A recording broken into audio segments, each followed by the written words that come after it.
Muy buenas noches, amados hermanos, bienvenidos una noche más. Gracias a nuestro Dios que en su gran misericordia nos ha dado, como le pedimos siempre, la vida, la salud, la oportunidad para estar aquí y estudiar juntos este tema que ya, como hemos visto, nos ha dado para muchísimas sesiones. En el tema general de la obra del Espíritu Santo estamos tratando la lección número 15, la morada del Espíritu Santo. Si posteriormente, alguien que esté viendo este video eh, fue el primero que encontró en nuestro canal, por favor le rogamos que busque en la parte que dice listas o videos, dependiendo del sistema operativo que usted utilice, y allí va a ver que este es un curso que viene de hace muchos meses atrás. Este es solo una parte de una lección que de por sí ya esta es la quinta sesión, así que es importante llevar la secuencia para poder entender mejor los temas. Bien, estábamos tratando desde la semana pasada estos puntos que tenemos aquí. Vamos a buscar exactamente. Aquí está. Esta fue la última diapositiva. Entendía que ya había eliminado esas otras. Esta es la última diapositiva de la que estábamos discutiendo aquel día y aquí vamos a retomar nuestra lección. Note el argumento. Si el Espíritu Santo, primera premisa, ¿no? Si el Espíritu Santo se recibe en el punto de la obediencia, y se cita Hechos 2:38, Hechos 5:32 y otros pasajes, entonces el Espíritu Santo es recibido por un pecador inconverso que obedece, ya sea creyendo, arrepintiéndose o confesando. Es decir, lo grave de esto es que si un inconverso cree en la palabra, ¿está obedeciendo algo que Dios le ha pedido? Por supuesto que sí. Entonces su muestra de fe es muestra de obediencia. Si él luego pasa a arrepentirse de sus pecados, ese otro paso está cumpliendo algo que Dios espera de él, que Dios le ha pedido, que Dios le ha ordenado, por supuesto. Entonces es también una muestra de obediencia. Y si confiesa a Cristo, pues no es lo mismo que los otros dos, por supuesto, siempre está obedeciendo la voluntad de Dios. Entonces, si hablamos de que el Espíritu Santo se le da a los que obedecen a Dios, y un inconverso obedece a Dios cuando cree, cuando se arrepiente o cuando confiesa, ¿a qué nos lleva esto? Segunda premisa, el Espíritu Santo se recibe en el punto de la obediencia. O sea, aquí estamos afirmando lo que dicen los de la teoría de la morada personal. Entonces, ¿cuál sería la conclusión? Si el Espíritu Santo se recibe en el punto de la obediencia, entonces, y la obediencia incluye creer, arrepentirse, confesarse, aunque confesar, aunque todavía no se haya bautizado, entonces, ¿cuál es la conclusión? Que el Espíritu Santo es recibido por un pecador inconverso que obedece, ya sea creyendo, ya sea arrepintiéndose o ya sea confesando al Señor.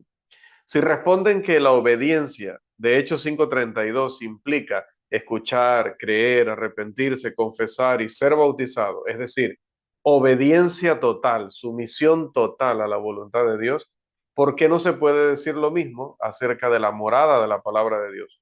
Obedecer la palabra de Dios es no hacer un solo acto, a menos que ese acto sea todo lo que se te dice que debes hacer. Obedecer la palabra de Dios implica hacer todo lo que se te pide hacer, sea que se te haya pedido una cosa, o sea que se te hayan pedido cinco, o que te hayan dicho que son cinco iniciales, pero que luego hay mucho más que hacer. No se ha obedecido a otro si hace solo parte de lo que se te mandó a hacer. Primera de Corintios, primero de Samuel 15:2. Recuerde el caso de Saúl. Él hizo casi todo lo que Dios le había ordenado, pero dejó un punto muy importante. Debido a eso se le acusó de rebeldía. Entonces, no puedes decir que has obedecido a otro si lo que ese otro te ha pedido no lo has hecho completamente. Uno es salvo cuando obedece a Jesús, dice Hebreos 5:9, y uno es salvo hasta que obedece el Evangelio, dice Segunda de Tesalonicenses 1:8. Todo el plan de salvación es lo que debe cumplir el pecador inconverso para poder entonces convertirse en cristiano. Por tanto, ninguna persona ha obedecido a Dios simplemente escuchando, simplemente creyendo o arrepintiéndose o confesando o combinando estos actos. La séptima razón para rechazar esta interpretación que venimos tratando desde la semana pasada de Hechos 2:41, diciendo que ese texto demanda que entendamos que el Espíritu Santo, Hechos 5:32, que demanda que entendamos que el Espíritu Santo se recibe cuando se obedece el Evangelio, y Hechos 2:41, que es nuestro texto principal de análisis, que dice que los que recibieron su palabra, dicen ellos, mire, ya la recibieron, por lo tanto ya tienen el Espíritu Santo, para acusarnos a nosotros de que creemos que el inconverso recibe el Espíritu antes del bautismo. Rechazamos esa interpretación porque esto obliga, o esta posición obliga a su defensor a afirmar que la palabra de Dios puede habitar en alguien, que es el punto específico en realidad que estábamos desarrollando, puede habitar en alguien antes del bautismo, porque el texto habla de recibieron la palabra. Pareciera que dijera recibieron la palabra y después fueron bautizados. Pero veremos hoy, espero que el tiempo nos alcance para ello, veremos hoy que no, es que recibir la palabra era hacer todo lo que hemos mencionado como parte del plan de salvación, incluyendo el bautismo. Entonces, no es acción primera y acción subsiguiente, no, y es que son simultáneas, como lo veremos más adelante decir. Ahora, si la persona está diciendo que la palabra de Dios puede habitar sin el Espíritu Santo, esto es puro calvinismo, porque implica que la palabra de Dios carece del Espíritu de Dios. Sin el Espíritu, la palabra de Dios es una carta muerta. Ahí sí, esa expresión que tanto utilizan los denominacionales tendría toda la razón de ser. Recuerde lo que dice Santiago 2:26, que es precisamente lo que afirman los calvinistas, como decía. Si decimos que la palabra mora en la persona sin el Espíritu, entonces estamos diciendo que la palabra muerta mora en el cristiano. Y si decimos que la palabra está muerta, entonces estamos afirmando lo que dicen los calvinistas. Algunos han afirmado que la posición de la morada representativa, es decir, lo que defendemos de que el Espíritu Santo mora a través de la palabra solamente, esta implica, dicen, que la iglesia carece del Espíritu. Se afirma que estas iglesias están muertas porque no tienen al Espíritu Santo. Este argumento, en forma lógica, lo veremos aquí en la siguiente presentación, donde tuvimos que reducir el tamaño de letra por lo que ya mencionamos. Premisa mayor: todos los A son aquellos que carecen del Espíritu, es decir, que están muertos. Premisa menor: la iglesia es aquello que carece del Espíritu. Conclusión: la iglesia es aquello que carece del Espíritu y por lo tanto, entonces está muerta, ¿no? Esto obviamente no es que lo estamos afirmando nosotros, sino que estamos colocando en forma lógica lo que estos señores están diciendo con lo de tener o no tener el Espíritu Santo. El término medio A, que de este silogismo debe ser cosas que carecen del Espíritu. O sea, la parte que falta a la premisa mayor es el término medio, o el término medio A, se representa con el símbolo A. ¿Qué falta allí? Viendo la conclusión y viendo la premisa menor, es la frase cosas que carecen del Espíritu. Entonces, esto hace que la premisa mayor sea todas las cosas que carecen del Espíritu son cosas que carecen del Espíritu Santo, ¿no? En este caso, o sea, están muertas. Esta premisa mayor se puede aplicar a la palabra de Dios para probar que este argumento implica que la palabra de Dios es una carta muerta, y lo vamos a hacer mediante el siguiente argumento. Note, premisa mayor: todas las cosas que carecen del Espíritu son cosas que carecen del Espíritu y están muertas. Premisa menor: la palabra de Dios es aquello que carece de Espíritu, según la deducción que están haciendo estos hermanos. Conclusión: la palabra de Dios es aquello que carece del Espíritu. Entonces, si carece del Espíritu, ¿qué dijo Santiago 2:26? Que está muerto. Estos hermanos han estado bebiendo del abrevadero de Juan Calvino y han sido infectados con su doctrina. Mucho libro de teología y mucho librito por allí denominacional en nuestras bibliotecas y esto nos ha llevado a creer que la verdad está del lado de los sectarios. La octava razón para rechazar esta interpretación de que el inconverso empieza a tener la morada de la palabra antes de obedecer completamente el Evangelio, la razón que tenemos está estrechamente relacionada con lo que vimos en el séptimo argumento.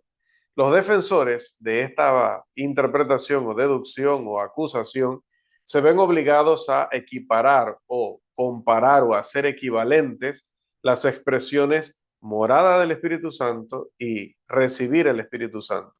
Estas expresiones ya se han demostrado en este curso de manera clara que no son iguales. Recuerde la lección número 14, dar y recibir el Espíritu Santo.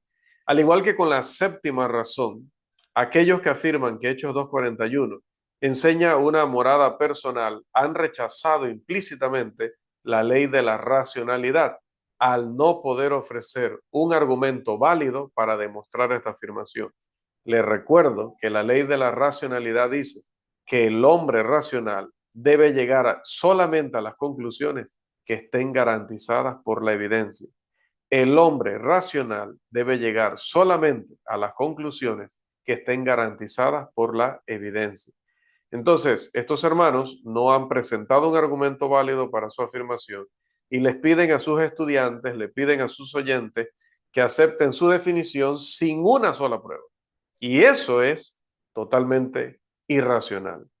La novena razón para rechazar esta interpretación es que obliga al defensor de ese argumento a afirmar que las palabras morar o habitar, como ya sea la palabra oikeo o enoikeo, y la palabra recibir, apodechomai, son iguales en significado. Esto las hace intercambiables. Si estas palabras son intercambiables, pueden reemplazarse mutuamente en pasajes donde ellas se encuentren. La palabra recibir, apodechomai, ciertamente no significa habitar en Hechos capítulo 20, versículo 28. Cualquier definición adecuada de una palabra puede ser sustituida en cualquier versículo donde se encuentre la palabra sin hacer violencia al versículo. Es decir, si bautismo significa sumergir, cada vez que yo veo la palabra bautismo en el Nuevo Testamento, voy a quitar bautismo, no digo que no lo voy a hacer en la Biblia, sino mentalmente, si yo quito bautismo y digo, por ejemplo, y Juan bautizaba en Salim, era el lugar, porque allí había muchas aguas, bueno, entonces si mi definición está correcta, o la definición que aprendí, perdón, la definición que aprendí es correcta, entonces yo puedo reemplazar bautismo por la definición. ¿Qué aprendí de la definición? Que es sumergir. Entonces vamos a ver. Y Juan sumergía en Elim o Salim porque allí había muchas aguas. Entonces, ¿encaja? Sí, por supuesto, es un absurdo. No, para nada. Y así puedo seguir. Sumérjase cada uno de ustedes en el nombre de Jesucristo para el perdón de pecados. ¿Pueden las personas hacer eso? ¿Sumergirse en agua para el perdón de pecados? Sí, porque Romanos, que precisamente también nos habla del bautismo en el capítulo 6, nos habla de él como una sepultura. Por lo tanto, ¿qué se parece más a una sepultura? La inmersión, sumergir, zambullir, o el rociamiento o la aspersión. Definitivamente el primero. Entonces eso me corrobora que cuando Pedro dice, sumérjanse cada uno de vosotros en el nombre de Jesucristo para perdón de pecados, puedo decirlo así sin entrar en conflicto con la escritura ni con la doctrina porque la definición es correcta y encaja perfectamente con el término. Entonces, volviendo a lo del Espíritu Santo es, si yo digo que recibir es lo mismo que morar, entonces cuando yo voy a Hechos capítulo 20, versículo 28, no voy o me voy a encontrar, me voy a estrellar y me voy a encontrar con un pasaje donde yo no puedo hacer eso que prueba si una definición está bien o no. Hechos 20, 28 dice, por tanto mirad por vosotros y por todo el rebaño en que el Espíritu Santo os ha puesto por obispos para apacentar la iglesia del Señor, la cual él ganó por su propia sangre. Entonces, aquí en este texto tenemos precisamente este mismo término que encontramos allá en Hechos 2:41. y a pesar de que se utilice el mismo término, no significa definitivamente morada. Así que la definición está errada cuando yo no puedo reemplazar el término principal con el de este pasaje. Cualquier definición adecuada, como decía, de una palabra, va a poder sustituir sin hacer violencia. Pero si yo aquí leo morada o habitar, definitivamente que no encontraré una definición, no encontraré que es una definición apropiada. Para seguir siendo racionales, aquellos que utilizan el argumento de Hechos 2:41 están obligados a ofrecer un argumento sólido que demuestre que las palabras habitar, oikeo o enoikeo y la palabra recibir, apodechomai, son iguales en significado. Este servidor nunca ha oído a ninguno de aquellos que utilizan el argumento de Hechos 2:41 presentar un solo argumento que demuestre que las palabras habitar, ya sea oikeo o enoikeo, y la palabra recibir, apodechomai, son iguales en significado. Y ninguna autoridad griega, ningún léxico, ningún diccionario en inglés, ningún diccionario en español o comentario erudito en cualquier idioma del mundo se ha citado para demostrar que estas palabras son iguales. ¿Por qué? Porque no van a encontrar eso. Ante la falta de una prueba, es evidente que quien afirma que Hechos 2:41 demuestra que una morada personal ha rechazado, demuestra, perdón, que Hechos 2:41 demuestra una morada personal, ¿qué ha hecho? Está rechazando la ley de la racionalidad, la que mencionábamos hace un momento, de el hombre racional solamente acepta las conclusiones o solamente llega a las conclusiones que están garantizadas por la evidencia. La ausencia de una apelación a siquiera una sola autoridad en griego que haga equivalentes estas palabras o haga sinónimos estas palabras, ¿qué debería hacer? Debería generar sospechas en el estudiante acerca de este argumento. Si alguien me presenta un argumento así y no me da pruebas, no me cita ninguna autoridad en griego que respalde su definición, si al sustituir la palabra por la definición encuentro que hay un absurdo que rompe el contexto, entonces eso me debe despertar sospechas.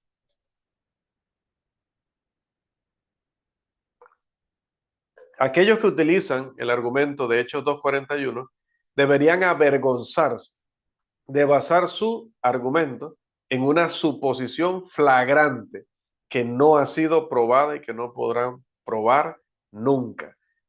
Los desafiamos a través de esta exposición, si es que les llega, supongo que a veces sí.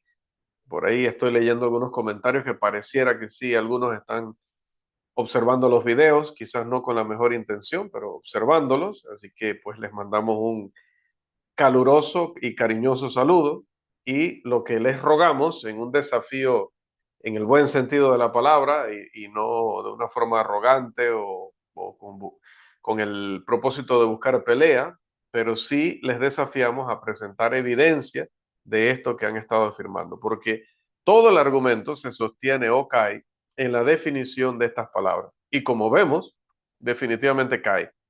La décima razón para rechazar este argumento sobre Hechos 2:41 es que, como dije, equipara o hace equivalente las palabras recibir y habitar, lo cual implica que Jesús habitaba en aquellos que se mencionan en Juan capítulo 1 versículo 12, donde se habla de personas que creían en Dios, pero no dice que ya hayan obedecido el Evangelio.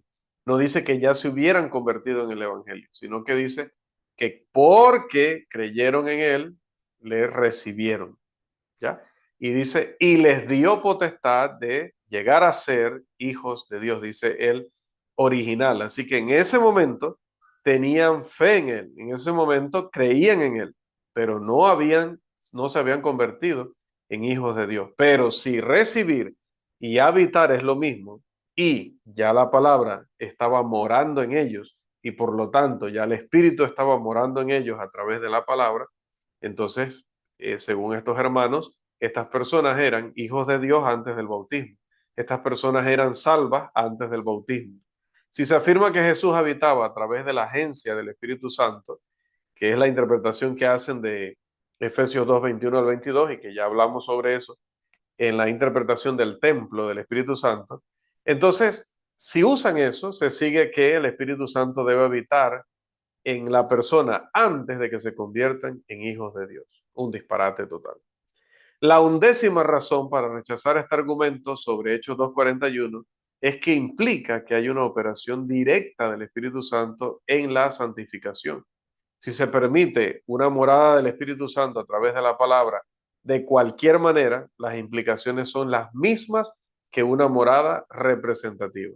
El siguiente esquema establece las posiciones posibles sobre la morada del Espíritu. Y se me ha perdido aquí el gráfico, aquí lo tenemos.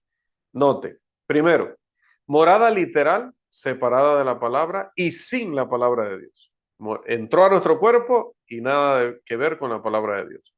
Dos, morada literal junto con o en conjunción con la palabra de Dios o a través de la palabra de Dios. Es decir, Él entra a nuestro cuerpo, dice, pero también la palabra. Y la número tres, morada representativa, donde creemos que mora a través de la palabra de Dios solamente. Si este argumento sobre Hechos 2:41 es sólido, se desacreditan las opciones 2 y 3 y se obliga al defensor de dicho argumento a aceptar la primera opción. Si la morada hace algo, cualquier interpretación excepto la teoría de la hibernación, esta operación debe ser por medios directos, separada de la palabra de Dios. Es más, ni hablemos de medios, debe ser directa y sin la participación de la palabra de Dios. Esta doctrina ciertamente es calvinista, al menos implícitamente. Se ofrece evidencia adicional sobre la relación entre esta doctrina o esta creencia o esta interpretación y el calvinismo. Vamos a esta siguiente sección para que lo veamos. Implicación calvinista del argumento de Hechos 2:41. Este argumento sobre Hechos 2:41 implica que no hay una morada a través de la palabra de Dios de ninguna manera. Entonces, este argumento va a tener la siguiente forma en un argumento formal o argumento lógico. Primera premisa: si el Espíritu Santo habita a través de la palabra de Dios, entonces el Espíritu Santo habita en un pecador inconverso. Segunda premisa: el Espíritu Santo no habita en el pecador inconverso. Conclusión: por lo tanto, el Espíritu Santo no habita a través de la palabra de Dios. ¿Ok? Estamos presentando el argumento como si fuera que estuvieran ellos aquí frente a nosotros y nos estuvieran allí bosquejando.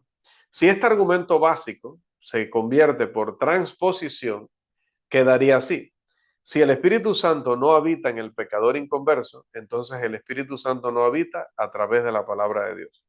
Esto demuestra que aquel que utiliza este argumento debe negar que hay una morada a través de la palabra de Dios. Si no hay una morada a través de la palabra de Dios, entonces cualquier cosa que la morada hace es una operación directa del Espíritu Santo. Mire lo grave de afirmar esto.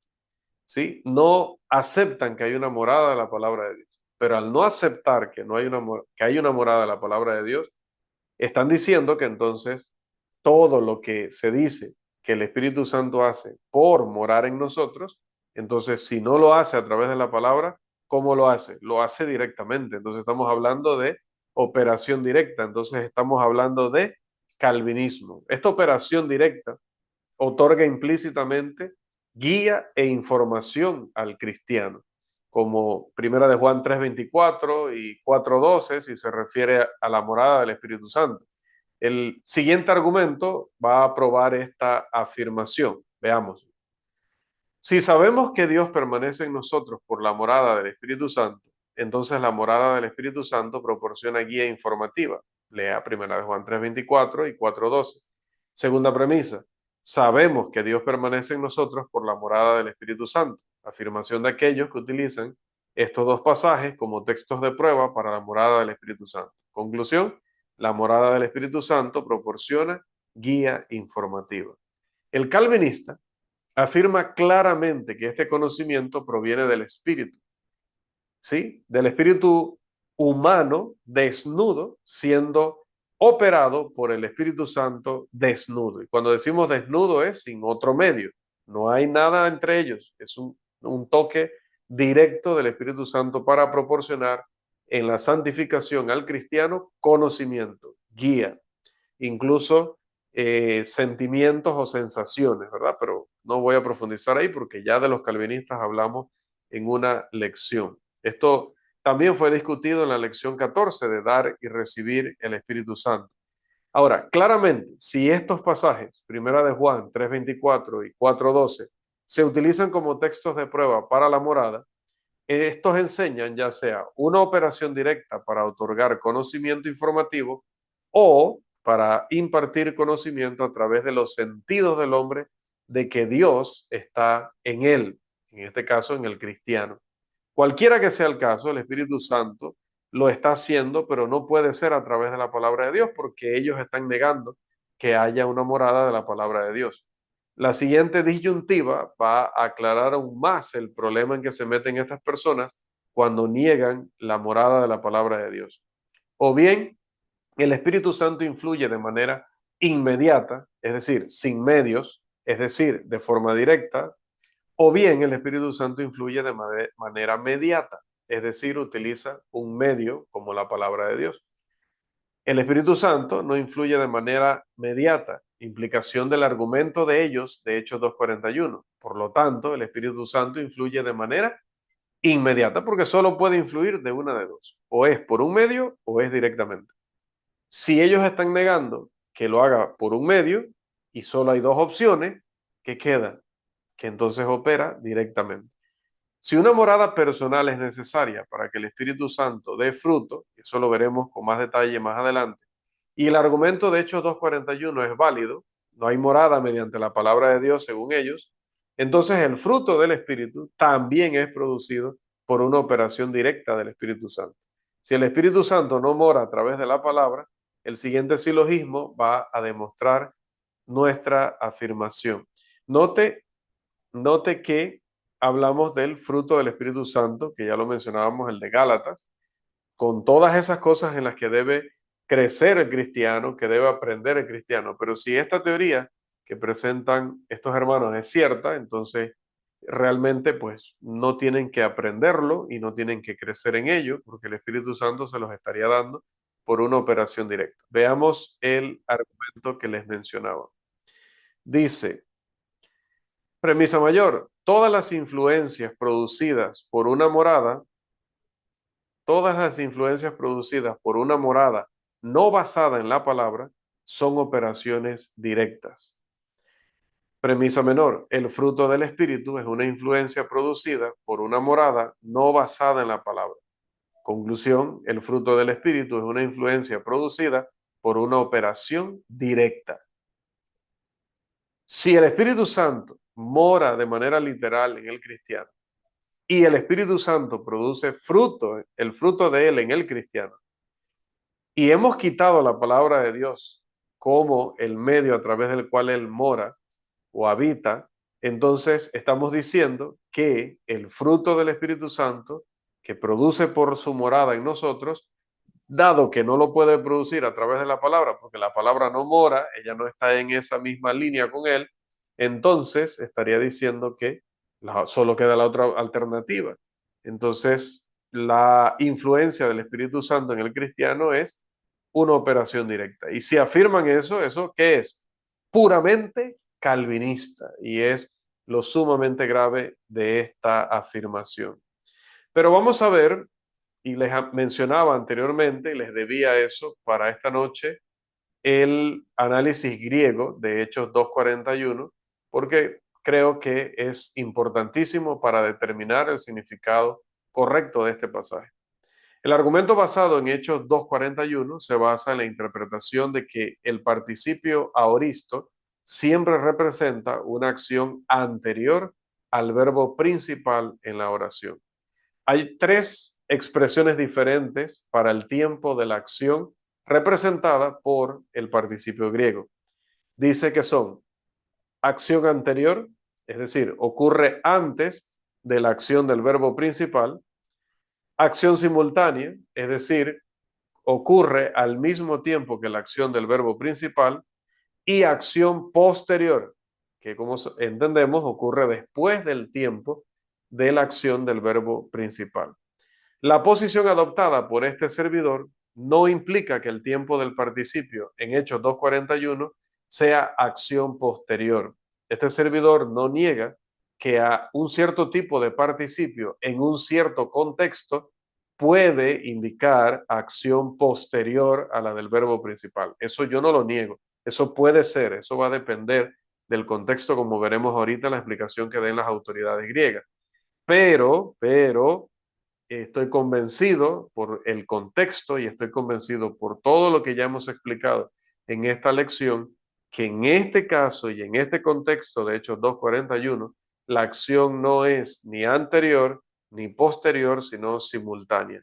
El argumento de Hechos 2:41 exige que el tiempo del participio en Hechos, en el pasaje mencionado, sea acción anterior, ¿sí?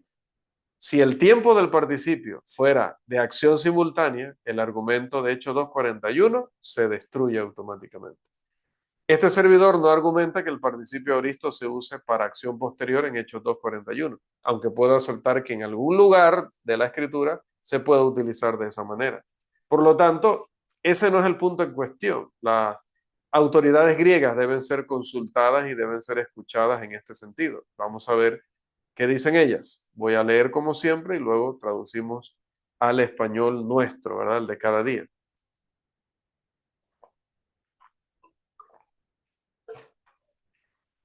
Bien, dice Robertson, Archibald Thomas Robertson, el participio aoristo. Los tiempos se fusionaron con el participio más temprano que con el infinitivo, pero en ninguno hay tiempo, excepto indirectamente. Escuche bien eso. El participio aoristo en sí mismo es, por supuesto, acción puntual y utiliza allí el ejemplo del término o del artículo ho.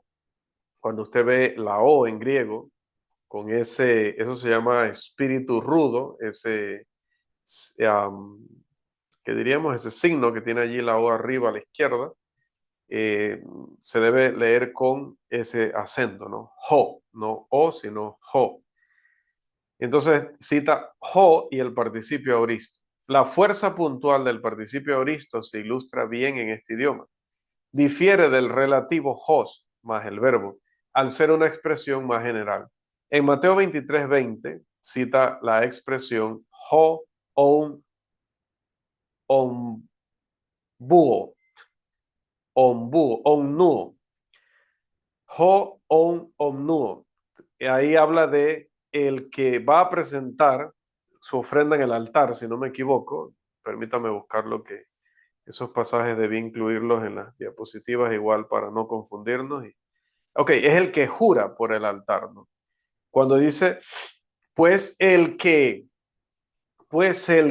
ahí está la expresión entonces que tenemos en nuestra pantalla, la expresión ho on o no. Tenemos una acción idéntica, dice, no anterior, es decir, vuelvo a leer el texto, pues el que jura por el altar, jura por él y por todo lo que está sobre él. Cuando dice, pues el que jura por el altar, está hablando de una acción simultánea. Lo que está haciendo en ese momento, jurando por el altar, está jurando por todo lo demás. Es una acción simultánea y se utiliza esto mismo del participio. El aoristo, estrictamente hablando, es atemporal y cita a Burton en su libro Modos y Tiempos. Y luego en la sección acción anterior dice, este es el uso habitual con el participio circunstancial. De hecho, es el uso más común del participio aoristo. Pero no se debe olvidar que el participio aoristo en sí mismo no denota acción anterior, ya sea relativa o absoluta.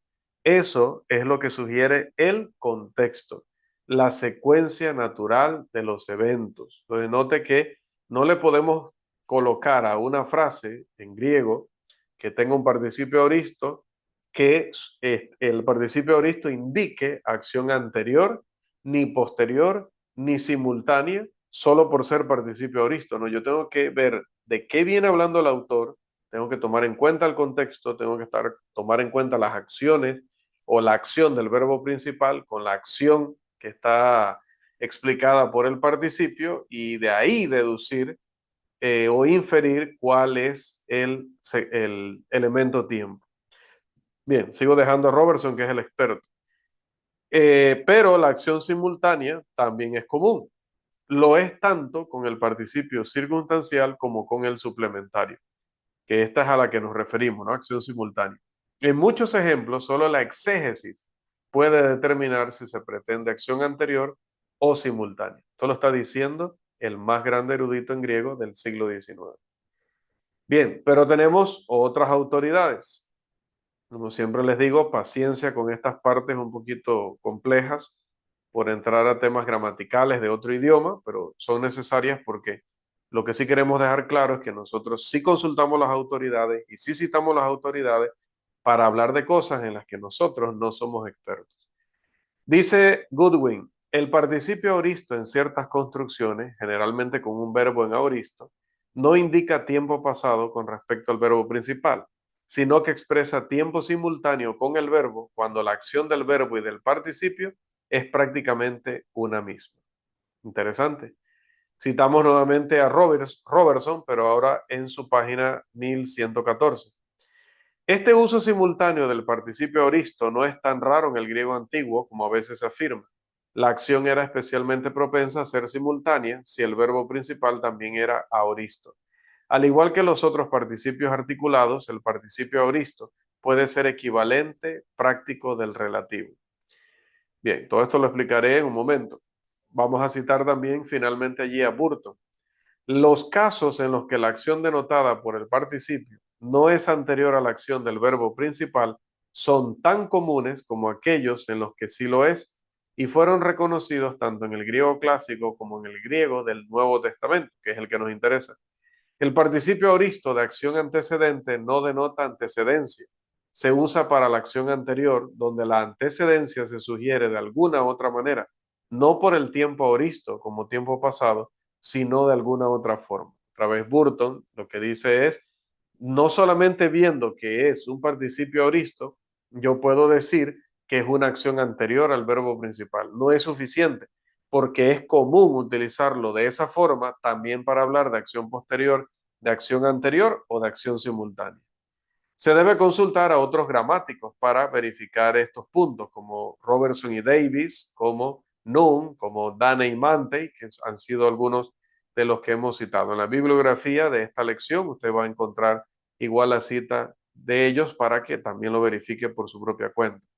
Si el participio aoristo en Hechos 2:41 fuera acción simultánea, estaría diciendo que su acto de ser bautizados, o sea, el último paso de su obediencia al Evangelio, estaría resumido en la expresión recibieron la palabra. O sea, solo con decir recibieron la palabra, estaría entendiendo el lector que oyeron, creyeron, se arrepintieron, confesaron y se bautizaron, es decir, obedecieron el Evangelio. Esta interpretación es la más razonable, especialmente a la luz de los argumentos presentados por este servidor en las secciones anteriores de esta lección. Robertson afirmó como comentarista, claro, que era especialmente probable que fuera simultáneo si el verbo principal también era aoristo. ¿Y saben qué? El verbo principal en Hechos 2:41 es aoristo. Esta es la interpretación sostenida por este servidor, que son simultáneos. Recibir la palabra y fueron bautizados son acciones simultáneas. Uno resume todo el proceso de llenar todos los requisitos del plan de salvación o cumplir todos los pasos del plan de salvación. Ahora, el estudiante debe recordar que Robertson dice que el tiempo de la acción se sugiere por el contexto en estos casos, la secuencia natural de los eventos y que se debe usar la exégesis para determinar el tipo de acción. Entonces, esto de recibieron la palabra o recibieron su palabra es obviamente una sinécdoque, donde la parte recibir la palabra se utiliza para hablar del todo, obedecer el evangelio. Esto debe ser lenguaje figurado, una sinécdoque, porque forzaría una interpretación que implicaría una doctrina falsa si la tratáramos de interpretar literalmente. Recuerde lo que hemos visto en la lección número 1. La afirmación de que el participio aoristo no puede representar una opción subsecuente es negada por Burton para seguirnos convenciendo de que la palabra por sí sola o la expresión por sí sola no dice cuál es su tiempo. La afirmación general hecha en el punto 118, dice Burton, de que los tiempos del participio en general no denotan por sí mismos tiempo, también se aplica al participio auristo. Es muy importante para la correcta interpretación del participio auristo tener en cuenta que la función principal y adecuada del tiempo no es expresar tiempo, sino marcar el hecho de que la acción del verbo se concibe de forma indefinida, como un evento simple. La suposición de que el participio auristo denota correctamente el tiempo pasado desde el punto de vista tanto del hablante como del verbo principal lleva a una interpretación constante incorrecta de la forma. La acción denotada por el participio aoristo puede ser pasada, presente o futura con respecto al hablante y anterior, coincidente o subsecuente a la acción del verbo principal. Otra vez, lo que digo siempre, usted no va a recordar todas estas palabras, usted no se va a aprender la regla de memoria hoy, usted no va a salir de aquí como un gramático experto en gramática griega, pero de todo lo que ha escuchado, sí podrá ver que una y otra vez las autoridades dicen no se puede determinar simplemente por ser participio aoristo que esté hablando de una acción anterior al verbo principal. Aplicado a lo que nosotros estamos respondiendo es el hecho de que alguien te saque la carta, la baraja de, pero es que es participio aoristo. Entonces usted le tiene que decir, sí, pero el verbo principal también está en aoristo. ¿Y qué te va a decir? Bueno, que las autoridades en griego dicen que cuando este es el caso, no se puede determinar que sea acción anterior, ni posterior, ni simultánea, solo por ser participio aoristo, sino que usted tiene que tomar en cuenta, si el verbo principal está en aoristo también, tiene que tomar en cuenta el contexto para poder entonces concluir si realmente ahí está separando dos cosas, que recibir la palabra es una cosa y que bautizarse es otra, porque realmente lo que el contexto nos enseña y lo que la mejor gramática nos enseña es que recibieron su palabra porque fueron bautizados. Debido a que obedecieron el Evangelio, Lucas dice que recibieron la palabra. Son acciones simultáneas. Pero bien, esperando que eso no haya sido demasiado confuso, quisiera que me acompañaran ahora al siguiente punto. Otro ejemplo de argumentación especial por parte de aquellos que creen en la morada personal.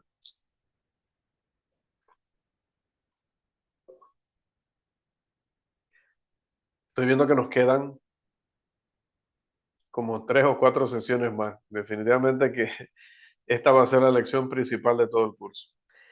Algunos de aquellos que afirman que Hechos 2:38 enseña la morada personal, literal, del Espíritu Santo, son culpables de lo que se conoce en lógica como argumentación especial. Y aunque suena bonita la expresión, realmente no está diciendo nada bonito. Está diciendo que la persona sobre el mismo punto argumenta una cosa cuando está defendiendo él su punto y cuando lo estás defendiendo tú, que eres su oponente, pues cambia de camisa y empieza a atacar el mismo argumento que él utilizó anteriormente.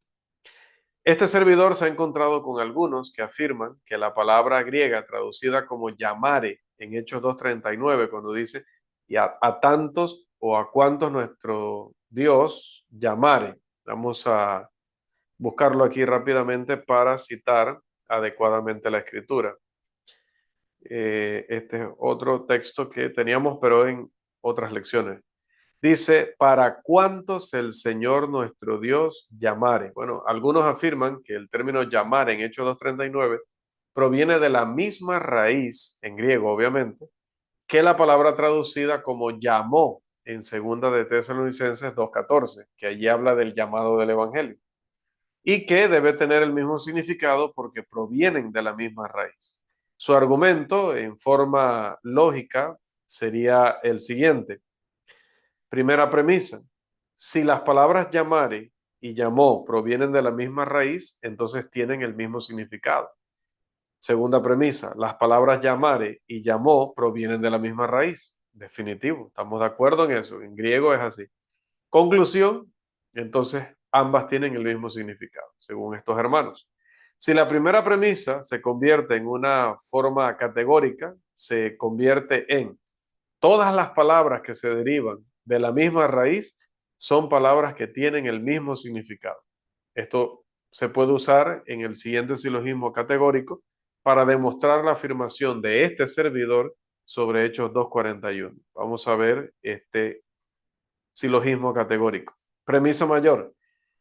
Todas las palabras que se derivan de la misma raíz son palabras que tienen el mismo significado, dicen estos hermanos. Premisa menor. Las palabras apodechomai, Hechos 2:41, y dedectai, Hechos 8:14 y 8:1 y 11:1, son palabras que se derivan de la misma raíz. Bueno, esta premisa es verdadera porque definitivamente que apodechomenoi y dedectai son de la misma raíz. ¿Qué concluyen? Entonces las palabras apodechomai de Hechos 2:41 y dedectai de Hechos 8:14 y 11:1 son palabras que tienen el mismo significado. Por supuesto, este argumento no es válido porque la premisa mayor no es verdadera. Sin embargo, el uso de dedectai en Hechos 8:14 y 11:1 para referirse a la totalidad de la obediencia al Evangelio da aún mayor credibilidad a la interpretación de este servidor de apodechomai en Hechos 2:41 como una sinécdoque, es decir, se le menciona a ella representando a todo el plan de salvación y no refiriéndose solo a un paso. El participio auristo apodechomenoi recibido es casi seguramente una acción coincidente con el verbo auristo baptistesan, que es fueron bautizados. Ellos demostraron que habían recibido la palabra siendo bautizados. Estos dos términos, en el sentido que están, son simultáneos. Sus acciones son las mismas. Recibir la palabra es lo mismo que obedecer el Evangelio. Y obedecer el Evangelio incluye ser bautizado. Por lo tanto, estamos hablando allí de que en lugar de destruirnos, el texto griego de Hechos 2:41 nos hace más fuerte, como dicen por allí. Bien, pasemos a nuestro siguiente punto. ¿Es necesaria una morada personal para que el Espíritu Santo produzca fruto? Esta pregunta es sumamente importante y sumamente clave en nuestro estudio. Algunos afirman que es necesaria una morada personal del Espíritu Santo para que se produzca en el cristiano el fruto del Espíritu, ese del que habla Gálatas 5:22 y 23. El fruto del Espíritu incluye al menos algunas cosas producidas por el Espíritu Santo, pero ¿sabe cuándo? Antes del bautismo. Antes del bautismo. Primero, el Espíritu Santo produce amor antes del bautismo. ¿Y cómo puedo probarlo? Juan 14:15 y otra hueste de pasajes, pero ese es suficiente. Si me amáis, guardad mis mandamientos. Entonces, una persona que cree en el Evangelio ya está guardando uno de los mandamientos de Jesús. Por lo tanto, le ama. Si no lo amara, no creyera. Luego se arrepiente. Otra vez está mostrando amor a Jesucristo. Si no, no lo haría. Está confesándole como Señor.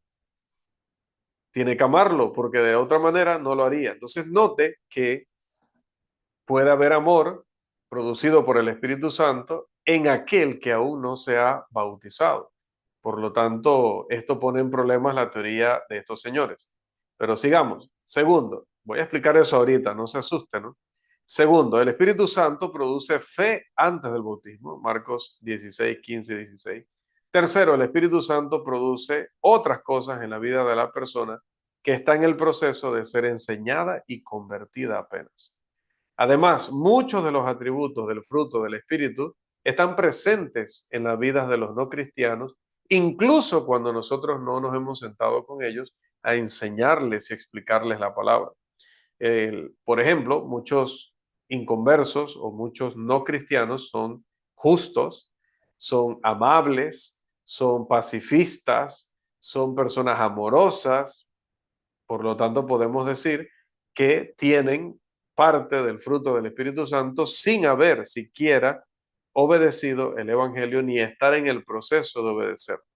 Pero el siguiente silogismo hipotético pues aclara este argumento. Dice, si el no cristiano produce el fruto del Espíritu y la morada del Espíritu Santo no comienza hasta que uno se convierte en cristiano, entonces la morada del Espíritu no es un requisito previo para producir el fruto del Espíritu. Premisa secundaria, el no cristiano produce el fruto del Espíritu y la morada del Espíritu Santo no comienza hasta que uno se convierte en cristiano.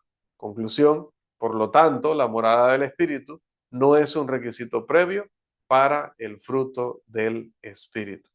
A partir del principio de parsimonia, aquí tenemos varias implicaciones. Primero, si el Espíritu Santo debe morar personalmente para producir fruto, entonces es necesario. Él no va a hacer nada que no sea necesario, ley de la parsimonia.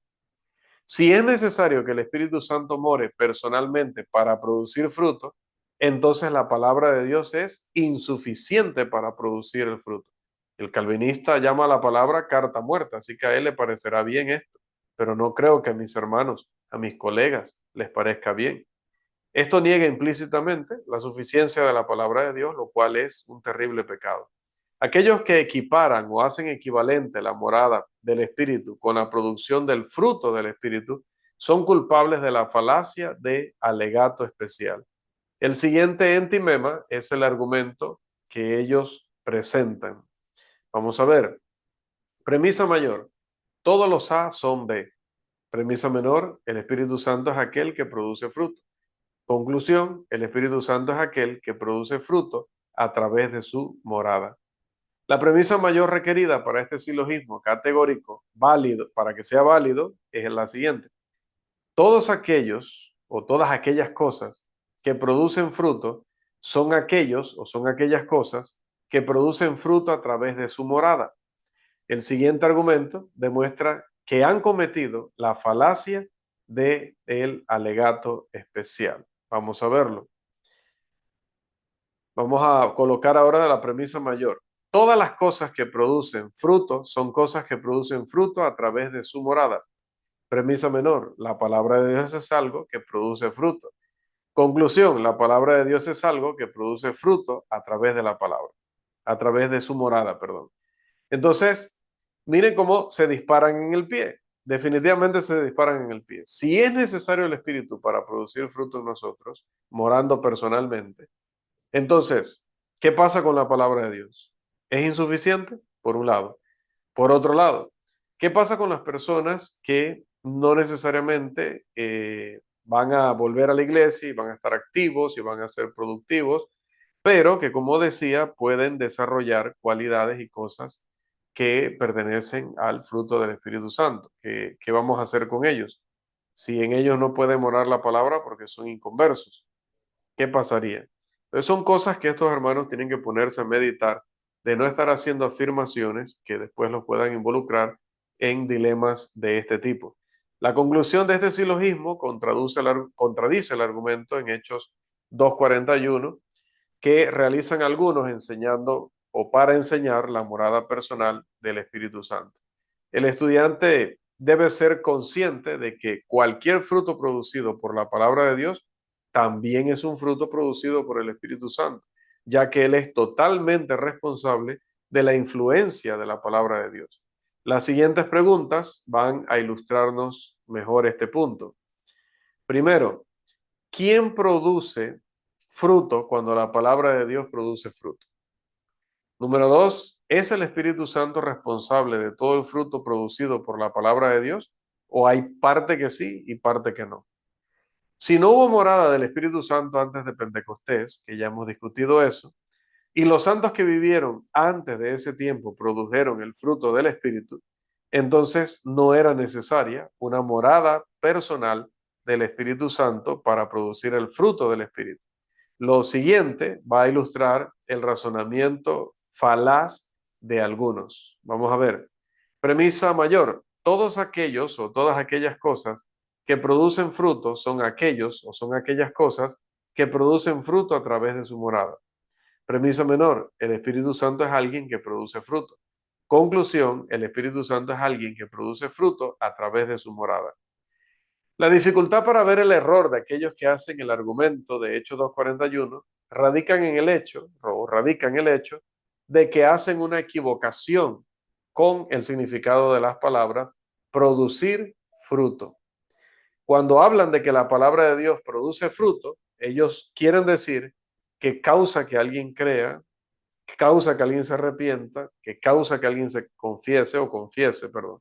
Sin embargo, cuando hablan de que el Espíritu Santo produce fruto, deben resistirse al concepto de la obediencia total. Esto es así porque lo necesitan evadir para seguir con su teoría. Ahora, dado que también deben negar que cualquier morada del Espíritu Santo antes de Pentecostés no puede ser una verdad, deben negar que cualquier persona que viviera antes de Pentecostés pudiera producir el fruto del Espíritu. Pero ¿podrían demostrar eso? Algunos afirman que las escrituras son suficientes para lo que Dios diseñó que hicieran. Y esto es verdad, una rotunda verdad. Dios diseñó las escrituras, uno, para condenar, dice Tito 1:9. Dos, para convertir, dice Salmo 19, el Salmo 19, verso 7. Y tres, para santificar, dice Juan 17, 17 al 19. Si el fruto del Espíritu es el resultado de la condena, la conversión y o la santificación, entonces, amados hermanos, es producido por las Escrituras. Si alguien afirma que el fruto del Espíritu implica obediencia total, ¿por qué no puede ser la morada de la palabra de Dios una obediencia total también? Esto proporciona una respuesta adicional al argumento de Hechos 2:41 que vimos en la sección anterior. Este servidor no está totalmente convencido de que la palabra espíritu, allá en Gálatas 5:22 y 23, en esa expresión que dice fruto del espíritu, se refiere al Espíritu Santo. Simplemente diré que no estoy seguro. En griego es difícil porque en griego los primeros manuscritos todos se escribían en minúsculas, todas las palabras, todas en minúsculas. A esos manuscritos le llamaban cursivos, ¿sí? Porque el estilo de letra todo era usar minúsculas de principio a fin. Luego vinieron siglos después los manuscritos unciales. Estos manuscritos entonces utilizaban todo en mayúsculas, escribían todas las palabras en mayúsculas, todas.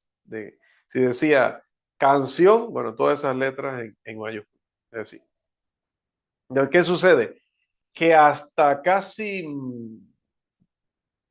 1000 años después de Cristo, a alguien se le ocurrió unir las dos cosas. Entonces ahora se coloca la letra mayúscula al inicio de los párrafos. Coloca la letra mayúscula cuando se habla de una persona, pero eso vino 1000 años después. Los primeros manuscritos estaban todos en minúscula, todo el contenido en minúscula, por lo tanto, allí en Gálatas 5:22 y 23, espíritu aparece con minúscula. Pero, ¿cómo saber si es, a la hora de traducir, si es el Espíritu Santo o no? Difícil determinarlo.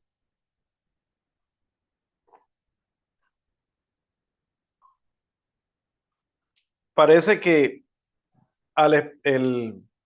parece probable, perdón, que esto se refiere a una actitud o disposición que tiene el cristiano que ha nacido espiritualmente. Sin embargo, el Espíritu Santo, la persona del Espíritu Santo es ciertamente responsable de cualquier fruto producido por la palabra de Dios. David fue responsable por sus propias palabras. Lea 2 de Samuel 11:14 al 15 y 12:9. Entonces, si David dice que él era responsable de sus palabras, ¿qué podemos decir del Espíritu Santo? Vamos a ponerlo en un argumento. Primera premisa, si un hombre es responsable del fruto de su palabra, entonces el Espíritu Santo, perdón, si un hombre es responsable del fruto de su palabra, entonces el Espíritu Santo es responsable del fruto de su palabra. Segunda premisa, ya sabemos por 2 de Samuel 11:14 al 15 y 12:9 que David, que era un hombre, fue responsable del fruto de su palabra. Conclusión, el Espíritu Santo es responsable del fruto de su palabra. Es ilógico decir que el hombre sí se hace responsable de lo que produzcan sus palabras y que el Espíritu Santo no, siendo Dios. El fruto del nuevo espíritu o de la nueva disposición del cristiano se produjo como resultado de la persona que obedecía la palabra de Dios, y la palabra de Dios, ¿por quién fue declarada? Fue declarada o revelada por el Espíritu Santo. Juan 16, 14 y 15. Veamos un último punto hoy porque se ha utilizado mucho y yo he conversado con colegas que afirman esto. Dicen que el Espíritu Santo debe morar personalmente y literalmente en nosotros, porque eso de que Él esté allí no es para que haga cosas milagrosas por nosotros, sino porque cuando venga el juicio final, cuando venga el fin de todo, todo el que Dios le vea al Espíritu dentro de sí, ya sabe, dice que ese es uno de los salvos. Así que vamos a hablar de este argumento de que tener al Espíritu Santo en persona es evidencia de ser hijo de Dios. La mayoría de aquellos que creen en la morada personal del Espíritu Santo utilizan Romanos 9, 8, 9 al 11 y Gálatas 4, 6 para intentar demostrar que se le da al Espíritu Santo a alguien como evidencia de que es un hijo de Dios. Esta afirmación tiene un serio defecto que se expone en el siguiente dilema, que va a ser un dilema, a ver, ok, no lo incluí aquí, va a ser un dilema destructivo y simple. Aquí nos vamos a tener que ir por oídas porque no pensé que íbamos a avanzar el material tanto y no incluí esta parte. O bien uno deja de ser hijo de Dios cuando peca, o uno no pierde su alma cuando peca. Siguiente punto. Uno no deja de ser hijo de Dios cuando peca y uno sí pierde su alma cuando peca, especialmente si el espíritu que habita es un sello o una garantía que prueba que uno es salvo, como quieren terminar diciendo estos hermanos. Por lo tanto, la morada personal no es una prueba de tener la condición de hijo. Las palabras en Romanos 8, 9 al 11, y si alguno no tiene al Espíritu de Cristo, no es de él, se interpretan como si alguno no tiene la morada del Espíritu Santo, no es hijo de Dios. Esta proposición se convierte en si uno es hijo de Dios, entonces tiene la morada del Espíritu Santo, mediante el proceso de contraposición. Dado que Simón, en Hechos 8, 18 al 23, estaba, le dijo Pedro, en hiel de amargura y en prisión de maldad, él debió haber estado perdido. Si no, Pedro no le dice esas palabras. Es evidente que a pesar de estar perdido, en ese momento, Simón podía orar por sí mismo, como se lo indica el mismo Pedro. Dado que Simón podía orar por sí mismo, Pedro no le ordenó obedecer un mandamiento imposible, ¿no? Cuando dice, ora si quizá te sea perdonado este pensamiento, no le va a pedir algo que él no pueda hacer. Entonces, si Simón, que en ese momento estaba perdido, pudo orar para arrepentirse, para pedir perdón, entonces no es necesario tener una morada personal del Espíritu Santo para poder orar a Dios. Porque en el momento que Simón quiso comprar el don de Dios, pues quedó en una condición que mire cómo Pedro lo describe. Así que estaba en una condición de perdición, de condenación. ¿Cómo podía el Espíritu Santo morar en este señor? Pero por otro lado, ¿cómo podía decirse que él no era un cristiano? Si dejó de ser cristiano, tendría que nuevamente obedecer el Evangelio para convertirse en cristiano y sabemos que eso definitivamente que no es necesario. Este argumento prueba la base calvinista de la doctrina de la morada personal. Algunos intentan escapar de este argumento contraargumentando que la expresión hijos de Dios significa hijos fieles de Dios. Y si uno va a Romanos 8, 31 al 39, para demostrar que esta expresión se refiere solo a los hijos fieles de Dios, está peligrosamente cerca de la doctrina calvinista de la elección incondicional, de que Dios desde la eternidad ya había decidido que yo me iba a salvar y había decidido que usted se iba a perder. Ya, sin haber hecho nada, sin haber nacido, estando muchos siglos o milenios viniendo después, bueno, Dios decidió que a mí me toca estar condenado en toda la eternidad, aunque sea el hombre más fiel en la iglesia, y al otro le toca ser parte del cielo, aunque no sea el mejor cristiano del mundo, solo porque Dios ya lo había elegido supuestamente con mucha anticipación. El argumento de que hijos de Dios significa hijos fieles de Dios realmente no resuelve el problema. Jesucristo ¿habrá muerto solamente por algunos escogidos o habrá muerto por el mundo entero? Porque si murió por el mundo entero, como de hecho dice la palabra, entonces definitivamente que no pudo dar validez a esta interpretación de que él solo murió por los hijos fieles de Dios, o lo que sería igual a decir que es cierta la doctrina calvinista de la elección incondicional. Otra vez, si usted está viendo este video y no me está entendiendo a qué me refiero, le pedimos que por favor vaya a las primeras lecciones de este curso en la sección listas, entre Espíritu Santo y busque entre las primeras lecciones donde explicamos todo lo relacionado a este punto, ¿verdad? Porque es sumamente importante. Bueno, amados, vamos a quedar hasta allí. La semana pasada les quité 5 minutos. Esta un, les voy a dejar un minuto. Les voy a dejar un minuto. Así que muy buenas noches y que el Señor les bendiga ricamente.